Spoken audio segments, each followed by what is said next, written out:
ഏറെക്കാലം വിദേശ രാജ്യങ്ങളിൽ സഞ്ചരിച്ച് കാശെല്ലാം തീർന്നു പോയതിനാലും ഇപ്പോൾ വേറെ പണിയൊന്നും ചെയ്യാൻ വയ്യാത്തതിനാലും ഞാനിപ്പോൾ മുഴുവൻ സമയവും വീട്ടിൽ തന്നെ ഇരിപ്പാണ്. അച്ഛേദിൻ വിശ്വസിച്ച് അക്കൗണ്ടിലെത്തുമെന്ന് കരുതിയ 15 ലക്ഷം 4.5 വർഷമായിട്ടും എത്തിയിട്ടില്ല. അങ്ങനെ വിദേശത്തു സഞ്ചാരം നടത്താമെന്ന് വെച്ചാൽ കയ്യിൽ കാശില്ല. പെണ്ണുമ്പിള്ളയെ കൊണ്ടുള്ള ശല്യം രൂക്ഷമായതിനാൽ വീട്ടിലിരിക്കുവാനും വയ്യ.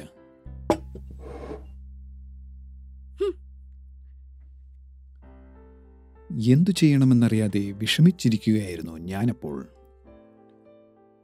അപ്പോഴാണ് എനിക്കൊരു ബുദ്ധി തോന്നിയത്. നമ്മുടെ കേരളത്തിലൂടെ ഒരു സഞ്ചാരം നടത്തിയാലോ എന്ന്. കേരളത്തെ അടുത്തറിയാൻ ഇതുവരെ സാധിച്ചിട്ടില്ല. അപ്പോൾ തന്നെ ഞാൻ യാത്രയുടെ തയ്യാറെടുപ്പുകളിലേക്ക് കടന്നു. ആദ്യം സഞ്ചാരിയുടെ പരമ്പരാഗത വസ്ത്രം എടുത്തണിഞ്ഞു. പിന്നെ കാഴ്ചകൾ പകർത്തുവാനുള്ള ക്യാമറയും ഞാൻ കയ്യിലെടുത്തു. ഒടുവിൽ ബാഗുമെടുത്ത് പുറത്തേക്കിറങ്ങി. ആരെങ്കിലും ചോദിച്ചാൽ ഞാൻ ഉസ്ബെക്കിസ്ഥാനിലേക്ക് പോയതാണെന്ന് പറയാൻ ഏൽപ്പിച്ചിട്ട് ഭാര്യയോട് യാത്രയും പറഞ്ഞു ഞാൻ പുറപ്പെട്ടു. അങ്ങനെ കേരളത്തിലൂടെയുള്ള എൻ്റെ സഞ്ചാരം ആരംഭിക്കുകയാണ്.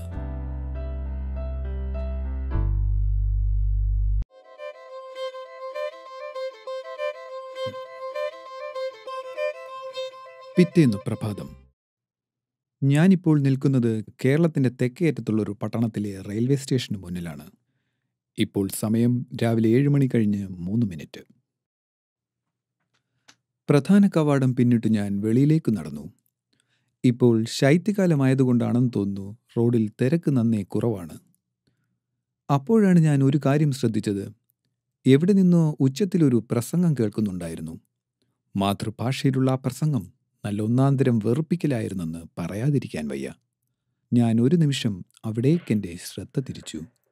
ഞാൻ വീണ്ടും വീണ്ടും നിങ്ങളോട് ചോദിക്കുന്നു, എന്തുകൊണ്ട് ഹിന്ദു ഉണരുന്നില്ല? ഹിന്ദു ഉണരണം. ഞാൻ ഊന്നി ഊന്നി പറയുകയാണ്, ഹിന്ദു ഉണരണം. ഹിന്ദു ഉണരേണ്ട സമയം അതിക്രമിച്ചിരിക്കുന്നു. ക്രിസ്ത്യാനികളൊക്കെ പണ്ടേ ഉണർന്നവരാണ്. മുസ്ലിമുകളാണെങ്കിൽ ഉറങ്ങിയിട്ടേ ഇല്ല. നമ്മൾ മാത്രം ഇങ്ങനെ സുഖമായിട്ട് ഉറങ്ങുകയാണ്. ഇനിയെങ്കിലും നിങ്ങൾ ഉണർന്നില്ലെങ്കിൽ പിന്നെ നിങ്ങൾ ഒരിക്കലും ഉണരില്ല. ഞാൻ മനുഷ്യനെ പേടിപ്പിക്കാനായിട്ട് രാവിലെ തന്നെ ഇറങ്ങിക്കോളൂ. സ്വാമിയേ ശരണമയ്യപ്പ.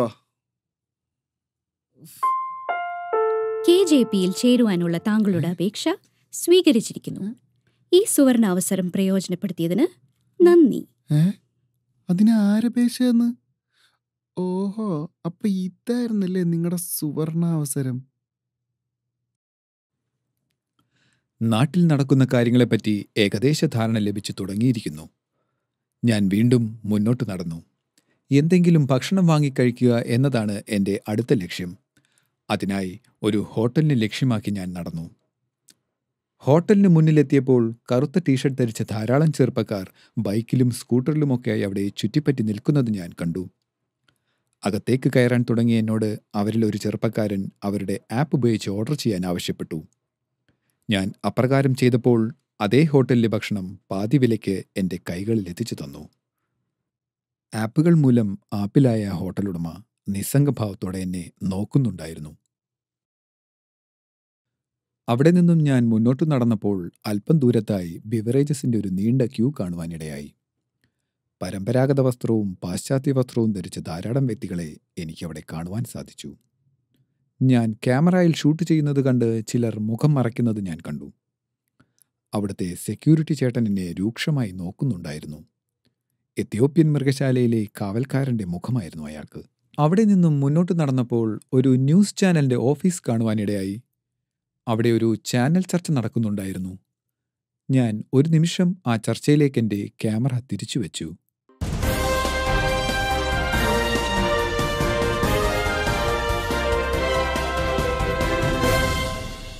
നമസ്കാരം, ന്യൂസ് നൈറ്റിലേക്ക് സ്വാഗതം. ഇന്ന് നമ്മൾ ചർച്ച ചെയ്യുന്ന വിഷയം കോടതി വിധിക്ക് ശേഷം കേരളത്തിൽ നടന്നുകൊണ്ടിരിക്കുന്ന സംഭവ വികാസങ്ങളെ പറ്റിയാണ്. ഈ ചർച്ചയിൽ നമ്മോടൊപ്പം പങ്കെടുക്കുന്നത് പ്രക്ഷോഭങ്ങളുടെ നേതാവായ ഗോകുൽ ഈശ്വർ ആണ്. ഗോകുൽ ഈശ്വർ, മിസ്റ്റർ ഗോകുൽ ഈശ്വർ, താങ്കളും കൂട്ടരും എന്തൊക്കെയാണ് ഇവിടെ കാട്ടിക്കൂട്ടുന്നത്? എന്താണ് നിങ്ങളുടെ ലക്ഷ്യം? കേരളത്തെ ഒരു സംഘർഷഭൂമിയാക്കുകയല്ലേ നിങ്ങൾ ചെയ്യുന്നത്? എന്റെ അഭിലാഷ ഞാനൊന്ന് പറയട്ടെ, എനിക്കൊരു 30 സെക്കൻഡ് തരൂ. ഒരു 30 സെക്കൻഡ് തരൂ. എന്തൊക്കെ അക്രമങ്ങളാണ് നിങ്ങൾ നടത്തുന്നത്? അഭിലാഷേ ഞാനൊന്ന് പറയട്ടെ, നിങ്ങൾ ആക്കുന്നത്. എന്നെ ഒന്ന് പറയാൻ അനുവദിക്കൂ. ഒരു 30 സെക്കൻഡ് തരൂ. ഞാൻ ഭയങ്കര ഫേമസ് ആണ്. ഞാൻ മലയാളി ഹൗസിന്റെ വിന്നറാണ്. ഒരു 30 സെക്കൻഡ് തരൂ. പെരുമാറുന്നത് മിസ്റ്റർ ഗോകുൽ ഈശ്വർ, താങ്കളോടാണ് ചോദ്യം. ഞാൻ നാഷണൽ മീഡിയയുടെ ആളാണ്. അഭിലാഷ ഒരു 30 സെക്കൻഡ് തരൂ.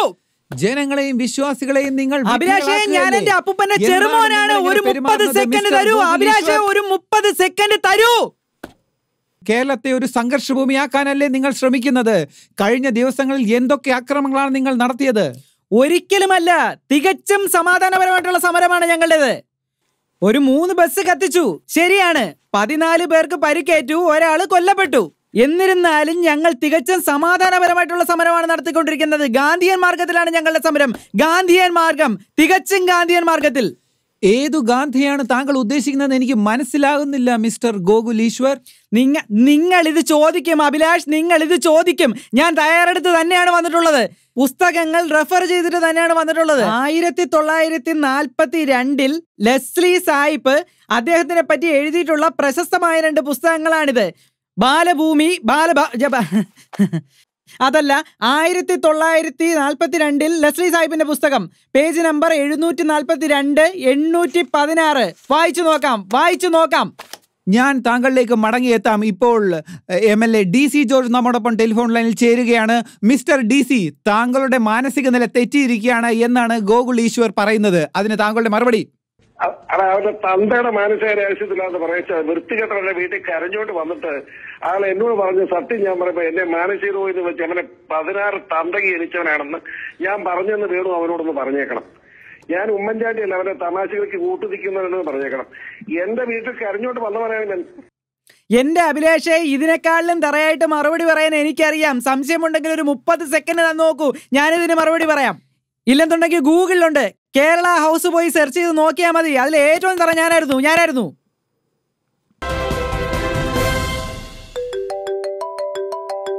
അഭിലാഷ ഒരു മിനിറ്റ്.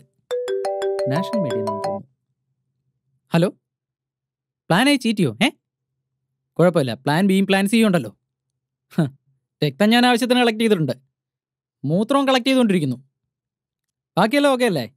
ഓക്കെ, ശരി, വെരി ഗുഡ്. പിന്നെ വിളിക്കാം. പറയൂ അഭിലാഷ്. ഗോകുൽ ഈശ്വർ, നിങ്ങൾ എന്താണ് ഈ ചെയ്യാൻ പോകുന്നത്? രക്തവും മൂത്രവും ഒക്കെ ഇങ്ങനെ ശേഖരിച്ചു വെക്കുന്നത് എവിടെ അശുദ്ധമാക്കാൻ വേണ്ടിയിട്ടാണ്? എന്റെ അഭിലാഷേ, ഞാനിതൊക്കെ ലാബിൽ ടെസ്റ്റ് ചെയ്യാൻ കൊടുക്കാൻ എടുത്തു വെച്ചിരിക്കുകയാണ്. ഇനി മലവും കൂടി എടുക്കാനുണ്ട്, അത് ഇതുവരെ കിട്ടിയിട്ടില്ല. എനിക്ക് ടൈഫോയിഡ് വെടിവെട്ടിരിക്കുകയാണ് അഭിലാഷ്. ഒരു 2 നാഷണൽ ചാനൽ കൂടെ ചർച്ചയ്ക്ക് പങ്കെടുക്കാനുണ്ട്. എനിക്ക് ഉടനെ പുറപ്പെട്ടേ പറ്റൂ. നന്ദി, നമസ്കാരം. താങ്കൾക്കൊരിടവേള അത്യാവശ്യമാണെന്ന് എനിക്കറിയാം. പോയിട്ട് പതുക്കെ മടങ്ങി വന്നാൽ മതി. ചാനലിലെ കാഴ്ചകൾ കണ്ട് ഞാൻ പുറത്തേക്കിറങ്ങി. നാടിൻ്റെ ഇപ്പോഴത്തെ അവസ്ഥയെപ്പറ്റി നല്ല ധാരണ ലഭിച്ചു കഴിഞ്ഞ സ്ഥിതിക്ക് ഇന്നിനി മറ്റു കാഴ്ചകളൊന്നും കാണുവാൻ നിൽക്കുന്നില്ല. താമസ സ്ഥലത്തെ ലക്ഷ്യമാക്കി ഞാനിപ്പോൾ സഞ്ചരിച്ചു കൊണ്ടിരിക്കുകയാണ്. ഇന്നു കണ്ട കാഴ്ചകളിൽ നിന്നും ഒരു കാര്യം എനിക്ക് വ്യക്തമാണ്. നൂറ്റാണ്ടിലെ ഏറ്റവും വലിയ പ്രളയത്തെ ഒറ്റക്കെട്ടായി നേരിടുകയും അതിനെ അതിജീവിക്കുകയും ഒക്കെ ചെയ്ത നമ്മൾ മലയാളികൾക്ക് നാട്ടിൽ ഇപ്പോൾ നടക്കുന്ന മനുഷ്യനിർമ്മിതമായ പ്രശ്നങ്ങളെയും തീർച്ചയായും അതിജീവിക്കാൻ സാധിക്കും.